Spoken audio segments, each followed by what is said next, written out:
Şeytan ne edip Allah'a Müslüman doğanlar. Evliya pirlerin adı bilen Allah'a. Evliya pirlerin kabarlarını ziyaret edilenden son şonu ziyaret etmeklik bahanası bilen şol yerde başka zatlarım şeytan ettirip şolar näme şey edip yanlışlığa düşürüyor. Misal üçün insanlardan kabiri bir kıyınçılığı olsa, çağası olmasa, hassa olsa, cadılanan bolsa, gözlegen bolsa, ya olmasa kıyılmasa, vaktinde durmuşa çıkmasa, ya olmasa ulaq alacak bolsa, ya olmasa öy alacak bolsa, ya da başka islenlik arzu islegi bolsa, evliyaların kabirlerini şol zatları dilemek için gidileyen mukaddes yerler deyip hesaplayalar. Yani şu zatlar dilemek için gidileyen mukaddes yerler deyip hesaplayalar evliyaların kabirlerini. Şunun için belli kabirler var. Her kabirde belli kabirler var. Yürüyte yola çıkıp, ulaq tutup, kavat qıyız erkek qarım qatım bolup, çıqtaycı bir velayetten başka bir velayete, goya haca gidiyen yalağa edip, hacetlerini, arzu isteklerini dilemek için şol yerlere gidiyorlar. Yani qıdışmayalıqqa hemme qabirada değil, belli qabirlara. Şimdi sözümü dinleyen kabir kişiler yanlış düşünmek mümkün. Qabira gitmeli demi, ziyarete barmalı demi deyip. Gurrun İslam'ın ruhsat veren qabira gitmegine değil. İslam'da qabira gitmeklik var. Ölüleri Allah Teala'dan dilek etmek için qabirstanına gitmeklik var. Ve sogab. Emma İslam'da qabira gitmeklikten iki maksat var. Birincisi, avrat almak, ölümü yatlamak, yüreği yumşatmak. İki, şol yerde ölüp yatan kişilere, Müslümanlara Allah Teala'dan dilek etmeklik. Şol iki maksat için qabirstanına gitmeli ve sogab. Ünneliye. Emma bizim gurruna oturan zadımız bundan başka maksatlarla qabirstanına gidiyenler barıdı. Indi şol İslam'ın buyuruşu alaqqa qabirstanına gidecek bolsak Müslüman doğanlar, İslam diýmänler bir welayetten başka bir welayete, bir yurtdan başka bir yurda gidin diýmänler. Sen ýaşaýan ýerine haýsy Müslüman mazarlyk ýaqyn bolsa şoňa gidäýmeli. Emma bu bizim diýen zatlarymyz näme? Öz ýerindäki mazarlyklardan böküp başga ýerlere gidýärler. Näme üçin? Çünki öz düşünjesini, şoňa aýdylşyny, öwredilşyny ýalňyş düşünjede näme diýipdirler? Şol mazar sanlyk bar, şol näme gaty mukaddes ýer. Şoňa gitsen, şoňa gitmeli diýip näme düşünje berilipdir. Dine gabiram däl Müslüman doganlar. Mukaddes agaç, magtum bolýan gören agacy, plan bolýan nazar düşen gaýa, plan nämen, plan ýerden galan daş diýip şeýle ýerlere gidip ýörler. Misal üçin Halaşda Hallaj baba medresesi var, özüm gidip gören ýerim, baran ýerim. Şol ýerde bir tut bar. Magtum bolýan gören tudu diýip şol tuda barıp ýupdan ýalar. Aglawy bölüm aýallar çünki näme saçda qylýan demirjikler daqyşdyrypdyrlar agaja. Şol agaja şu zatlar daqyp ýörler. Indi şol haýsy düşünje bilen edilýär. Ne şu taýda ne qabr we ne hiç zat. Magtum bolýan näme? Allah rahmet etsin. Magtum bolýan gören tut diýär.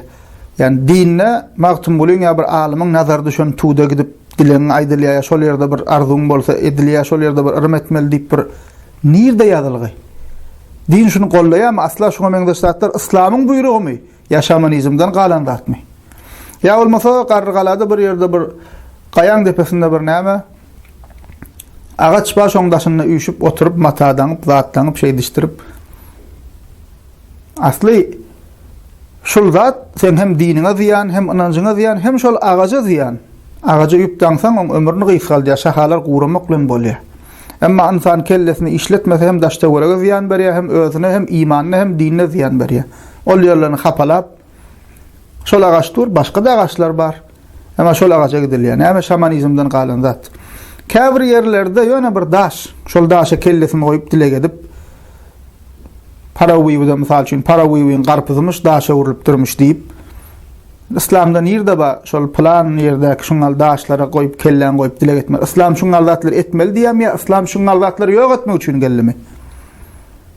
İslam şuňa meňdeş zatlary ýok etmek üçin geldi Müslüman doganlar. Käbir ýerlerde qabr diýip gidilýän ýerlerde qabram ýok. yalançy mollalan adamlaryň şoňa ýerik gelýänlerini we sadaka bulup pul goýýanlaryny bilip käbir yalançy adamlaryň ýasan ýerleri.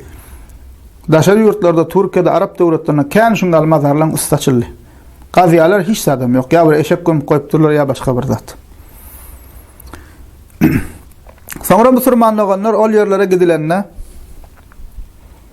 ýanyna kimisi pula kidýär, kimisi çörege kidýär, goýuna kidýär. O şoňa meňdeşdatlara sadaka diýip, näme şoňa meňdeşdatlara sadaka diýip akidýärler, o şo ýerlerde goýup gaýdýarlar. Ýene bellap aýdýan sadaka berip sogabyny ölülere bagşlamak dogry zat we İslamyň ruhsat berýän zady. Onun üçin sadaka berjek bolsaň, ol plan mazara, plan ýere gitmeli diýen zat ýok. Sadaka berjek bolsaň, berjek sadakaň alyp garyp gasara gitmeli, mätäje gitmeli, ýetim ýere barmaly. Oňa aýdywam durmalar sadaka diýip, uly ile görkezem durmalar men sadaka berýän diýip. Sadaka näçe gizlin bersen şonça gowy. Akydip berýän soň diýen kime sogabyny bagşlajak bolsaň, atamy eneme Muhammed ümmetine sallallahu aleyhi ve sellem diýip bagşlanýar. Emma sadaka berjek diýip ýanynda ojuk bujuny alyp goýunyny alyp süýjü kökany ýa bolmasa petirini alyp gidip şol mazarlyga baryp ol ýerde goýun kesip ol ýerde gadan atyryp bu hil sadaka İslamyň gollaýan zady däl. Ol sadaka da däl. Çünki ol ýerde mätäje berlenok ýene baryp özi gaýdýa, özi bolmasa özi ýalak ilk gaýdýa. Bolmanda şo ýerin ýasama mollalar, şo pullar alýan ýerek gidýäni Allah bilýär. Hawa ýa-ni işim ýalak ol ýerlere baryp gabryň daşyndan aýlanýarlar. Käbeň daşyndan tawaf edilýär. Käbeden başgalaryň daşyndan aýlanylmaýar. Emma näme şol ýerde näme gabryň daşyndan aýlanýarlar, dilek edýärler. Ýa-ni ýalak ýüzüni ýa elini mazara, diwara, daşa goýup dilek edýärler. Agaja ýa-da başga ýere arzu edip ýupdanýarlar. Ýa-ni bolmasa diňe agajam däl. Diňe agajam däl, taryhy bina bolsa şodak bir ýupdan bolýan ýeri bolsa daňyşdyryp ýörler. Awa şu ýalňyşsa taryhy bina galypdyr, arasalap saklamaly. Otak ýupdanyp otaýyny hapalap ýörmeli däl. Awa käbir näme teňe taşlaýar otak, käbir açar taşlaýar diýip ırm edip, dilek edip, arzu edip şoňa meňdeşdatlar edilýär. Mysal üçin 40 gyza Lewat vilayetinde Köýtennagda 40 gyza gowurdakly ýalňyşmasam täze magdany bolmaly ady. 40 gyz gowag we şol ýerde gowaň içine näme diýerler, bir palçyk alyp, bir ucundan mata dakyp gowaň ýokaryna zynýarlar. Näme şu arzu edýärlermi, ýapyşsa arzuny kabul bolýan, ýapyşmasa bolan, amma şoňa meňdeş bir näme batyl yndan ifatlanyp şunu edýärler. Ne gözel gowak, ne gözel dağ Allah Taala yaradypdyr, arasda saklamaly taýyny. Barmaly, görmeli, gezmeli. Emma gowaw görseň musulmandygyna şu gowaň boş ýeri ýok, ýokaryna şol matamarlyk kapadan doldurup goýupdyrlar. Öýüň içine şey dip şolatlar ýapyşdyryp goýsaň, mysal üçin öýüň içine palçyk syňyp öz öýüň ýokaryna ýapyşdyryp goýsaň, kabul edersiňmi şonu öz öýüň içine şey dip nemetmekle? Ya bu hapaçylyk diýersiňmi? Allah Taalaň yaradan ýerleri, owadan arasda ýerleri tebigaty arasda saklamaly, gowy saklamaly. Emma gidip şol batyl inançlary esaslanyp bir hapa, kirli, nejis suratda şo taýdan şey dip matamarlykdan dolduryp gaýdýarlar. Asliyetinde şo taýda goraxanaň işgärleri eger düşünýän, bilýän bolsalar, mollalar, müftülükler şo taýda ýazgy goýmaly. Adamlar şo taýda gelip şol ırımlar, batyl zatlar etmäň, dine tersdir, tebigaty hapalamaň, arasda saklaň diýip duýduruş goýmaly.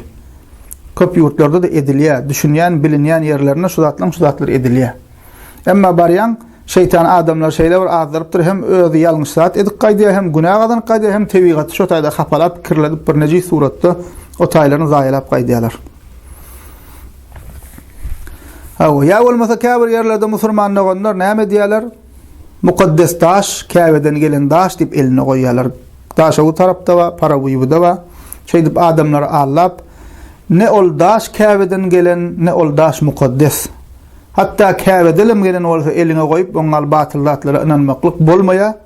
Eger bir ýerden taş getirip şoňa şey diýip arzu etmeklik gerekli bolsa da, dogry bolsa da, sahabalar Mekke'den dünýäň her ýerindäki musulmanlara şo taýdan Käbeň daşyny uğradardylar, gelip bilen zok daşyna size bolsun diýip. Emma beýle bir zat ýok, İslam beýle bir zat ünlemeýärem, gollamaýarem.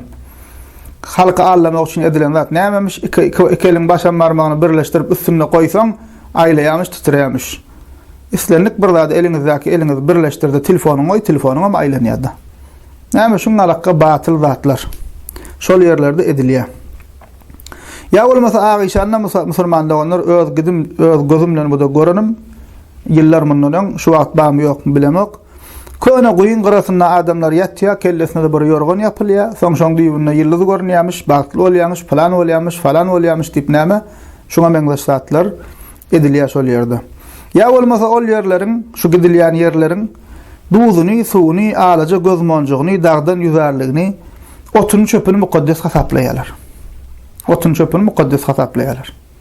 Awal bir işsizler hem şu taýda şu zatlar satyp öňüne hem bir tür düzük goýup durlar. Alaja gözmonjuk ýene şoňa meňzeş asylýan bir tür şakır şukurlar asyp gelenlere satyp şeýdi bilen mukaddes näme diýip.